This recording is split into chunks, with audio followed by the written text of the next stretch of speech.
forgot. Are we supposed to call her, or is she going to call us? Thank you. I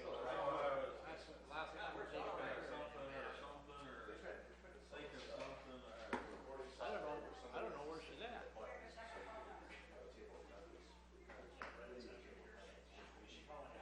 We're supposed to call her. That's why I'm going to go check. That's why I'm going to go check the number. She didn't want us to know where she was going.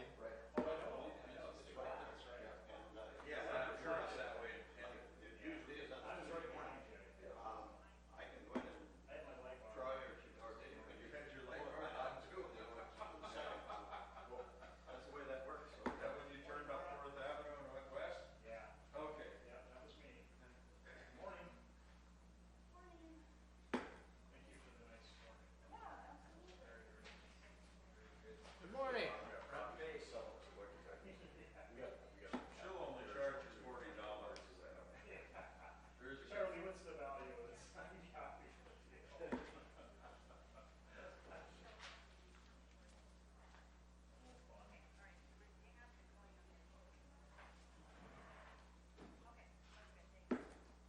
Do you ever watch The Pickers, Charlie?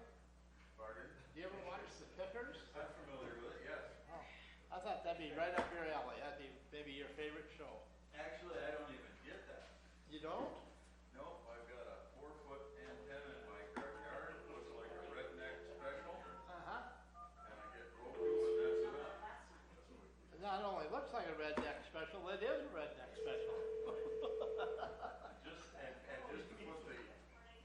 to put the ambiance on it or whatever, or coup Got de it right grace, I first gotta time. tell down with a cement block. Oh, there you go.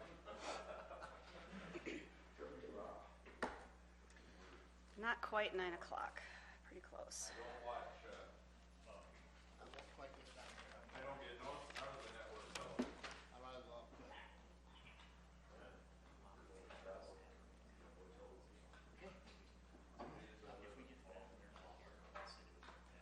Yeah, and I'll solve it.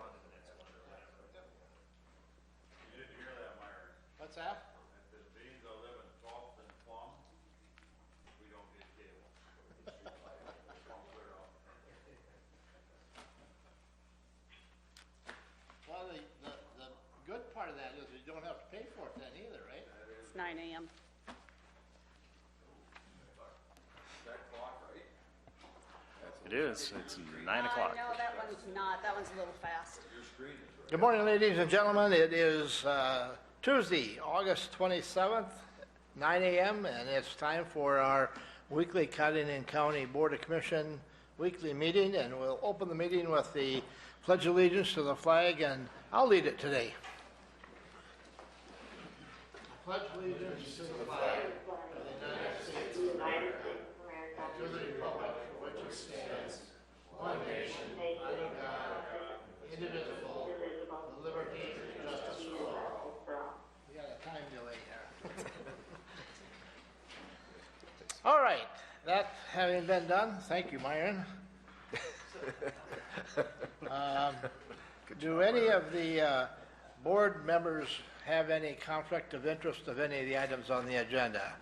Is there any conflict of interest that you might want to make us aware of? No conflict. All right, that being said, then let's go on. Is there anyone in the audience today that would like to approach the board with anything that is not on the agenda? Any item, any concerns, or any information you wish to share with us? We want to be sure and give you time during the open. We wouldn't be able to act on anything because it is not on the agenda, but we want to give you that opportunity. I see none. That being said, then I'll entertain a motion to approve the agenda. We have a motion by Hatton. Second. Second by Van Duzen. Any discussion? Any discussion? Seeing none, all in favor indicate by saying aye. Aye. Hatton? Aye. Motion carries. Just for your information, Commissioner Hatton is joining us via the telephone this morning, or telecommunications, and that's why you'll hear a delay, and I have to call for her vote individually. let's go on then to approve the minutes of the August 20th meeting. We have a motion by Hatton, second I'll second. by Gable. Any discussion? Any discussion? Any discussion? Seeing none, all in favor indicate by saying aye. Aye. Opposed, same sign. Motion carries. And I could hear Commissioner Hatton loud and clear, and you all could too, couldn't you? Yes. Monthly reports, let's go ahead and just start out with emergency management. We will also take number 7, as long as Jim is up here, action to approve the local emergency management performance grant. So we'll kill 2 birds with 1 stone. Yeah. Hit the button. There you go. You're on. Good morning, Jim. Good morning. I've got a few items here this morning. We continue to work with FEMA with the disaster declaration process. On August 14th, we had our scoping meeting, and we're entering information for the projects that the county has for assistance. And the thing to note with this August 14th meeting, we have 60 days from August 14th in which to have all of our information into the system with FEMA. And we'll be having another meeting with the lady from FEMA probably this coming week. We haven't set the date yet. Need to visit with Cindy about that and figure out what's going to work along with our representative from FEMA. Tomorrow I'll be attending city department head meeting, and one of the things that I'll let you guys know about, and I'm visiting with the city about, is I'm working with the National Weather Service on the flood gauges and the flood warnings on the Big Sioux River. And the thing that concerned me this spring and that we're looking at is the difference between the gauge on the Sioux Conifer Road, just north of Highway 20, and the gauge that's on the Big Sioux River by Broadway. And for example, like today even, the gauge up there in the Sioux Conifer Road, it's in the minor flood stage. It's at 8.2 feet. And the record for that level or that location is 12.5 feet, which is major flooding. We get down to Broadway this morning, we aren't even in an action stage. And our historic level there at Broadway is 13.7 feet. That's the worst flood that we've had in Watertown, and they have that as minor flooding at that location. Well, that's not minor flooding for the city of Watertown. That's major flooding. So this spring I talked with them. We're working on it, and they've proposed changing some of that there at the Broadway gauge. But just so that you're aware that I'm working with the National Weather Service in the city on that. So because it's deceiving for the public. If they go on the National Weather Service site and they see that the river's going to be cresting at 12 feet, well, that's 12 feet the way it is set up right now. That's minor flooding at Broadway. Well, that's not minor flooding. We're pumping water over the levees that we have built along the river. So working on that. But just wanted to let you know that that work is being done. Mr. Chairman, so what agency you work, is that the NOAA? National Weather Service. Okay, NOAA. Yeah. Okay. On Thursday, I'll be attending the 911 board meeting at the Watertown PD, representing the county there at the 911 board meeting. On September 9th through the 12th, Sherry and I will be attending the State Emergency Management Conference that's going to be held in Pierre this year. So September 9th through the 12th, we will both be at that conference. Our next LEPC meeting for the individuals that attend that meeting will be held on September 17th. Again, that'll be at September 17th for the LEPC meeting.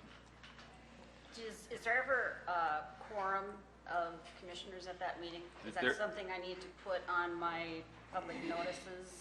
There never has been. The most that we've ever had attend our meetings are 2. 2? Okay. But right now, I think Brenda is the only one that has been attending. So Okay. All right. there would not be a quorum.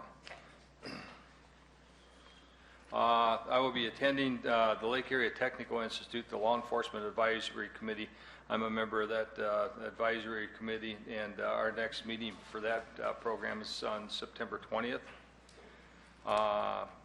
On September 19th, just so that you folks are aware of it, is the annual Veterans First Responders Appreciation Day out at the National Guard Readiness Center, and that will run from 4:30 to 7:30 with the program that they have each year starting at 6 o'clock, and that will be on September 19th for any of you that would wish to attend that Veteran and First Responder Appreciation Day. We continue to work with the Stop the Bleed program. We're working on that. We've got kits ordered. We're in the process of training the staff at the schools for how to use these kits, and we'll be delivering those to the schools as soon as the kits come in. And we will be receiving the kits here at the courthouse, and I'll be storing them until they're distributed to the schools. That program did get some press this past week on the TV. Yes, it did, yeah. And next thing, just a reminder, we have the 3 classes that are coming up that we're hosting here in Watertown, and that would be for the Incident Command System classes of the ICS 300 and the ICS 400. And then the 3rd class is a Public Information Officer class. And so those 3 classes will be held. If anybody's interested in attending any one of these classes, you can contact me, and I'll give you the link to where you can go online and sign up for the classes, or we can help you do it there at our office. I guess that's all I have this morning, other than if we go to our... Any questions for Jim before we move to item number 7? Nope. Any questions? Okay, let's go on then, and let's just, number 7 is action to approve the Local Emergency Management Performance Grant, and that is in your packet. There is the information in reference to that. Go ahead, Jim. Okay. The Emergency Management Performance Grant, the Local Emergency Management Performance Grant, is what we used to call the SLA, the State and Local Agreement. And that is the grant where we basically receive federal funding through the state of South Dakota to support the Office of Emergency Management. And basically it covers 50% of the wages of myself and of Sherry's wages. And I might add, this year we're looking at an increase in the funds. Now, we jumped through a lot of hoops to get this. You know, this is the packet of regulations, and this is, you get down into here, this is all the stuff that we have to do every quarter, filling out all these forms to comply with their wants and wishes. It's very demanding, but, you know, we are receiving funds, so we need to do what is necessary to continue receiving these funds. I would say there's a lot of the smaller counties, 3 in our region, now have dropped out of this program because it is so demanding and they can't keep up with it. But with them dropping out, you know, we're receiving an increase in funding that we're supposed to.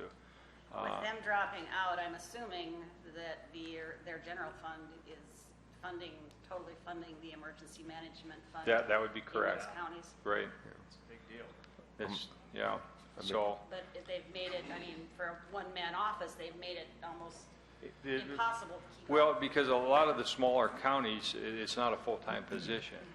You know, so they may be a 50% emergency manager or a 25% emergency manager. But say, for instance, they're a 25% emergency manager. They don't get a lot of money to begin with off this. And then secondly, they've got to go through the same pile. the same stuff that we have to here. Yeah. And, you know, like myself, if I didn't have Sherry to help me, there's no way that I could do all this and still do the job for the county. But we do receive the money, and we'll continue to, you know, do what we can do. Jim, what get does it that done. equate to as far as funding received? This year, we should be getting about $67,000 to cover wages and benefits.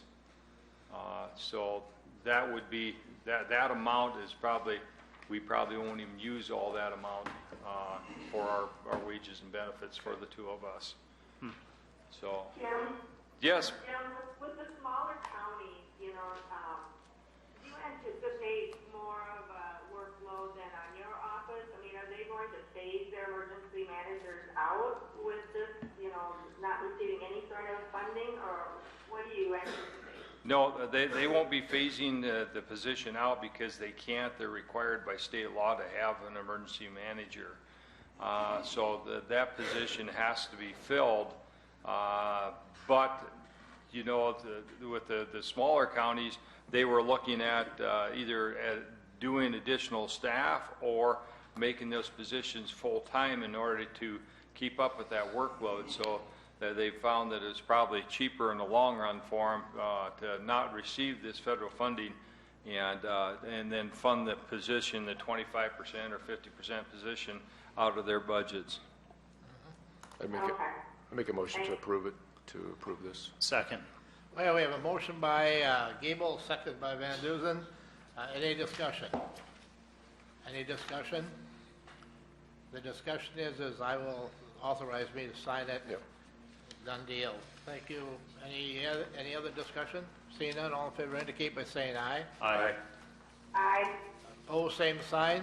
Motion carries. But, Go ahead, just a question Gable. for Jim. Yes, sir. So on the ICS classes, do we need to, if we took them once already, do we need to No. renew them? And that affects No, does that affect grants? if you have taken the ICS 300 and ICS 400, you do not need to take them again. Okay. But if you do not have the ICS training, you cannot have a role in the Emergency Operations Center like we did this spring. All the people that work and have access to the Emergency Operations Center have to have the ICS training.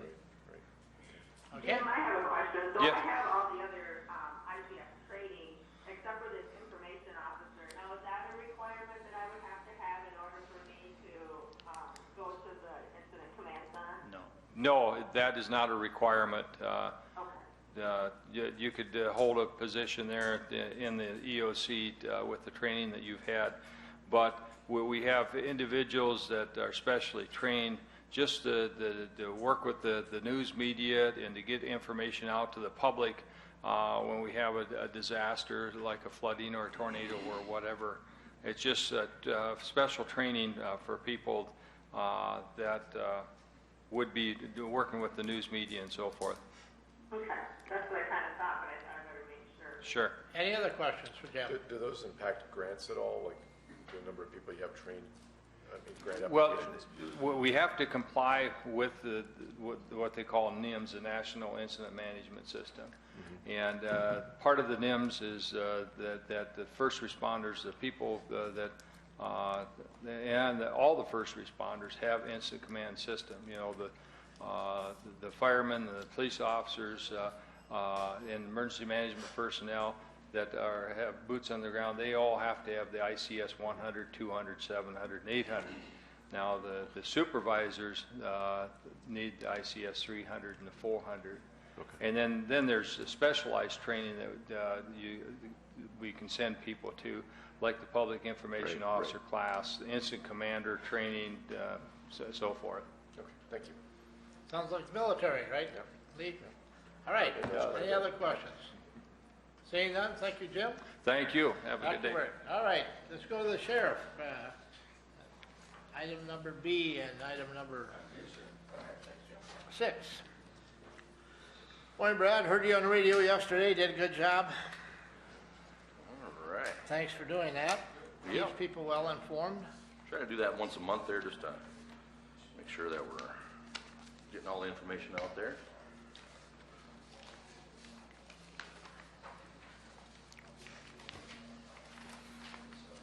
Charlie, and throwing my Brenda's spot there. All right. Well, we'll get started with our monthly balance sheet for July here. That's the first page on your packet there. So the bank balance end of July in 2019 was $10,585.29. If you jump down, you can see we collected $12 in copy fees, collected $9,633.79 in sheriff's fees, and collected $350 in warrant fees, for a grand total of $9,995.79. Wait for the wheel to pull up on the big screen here, I'm guessing. Yeah, just, A little slow today. I figured you would have had that up by now. well, I just got it.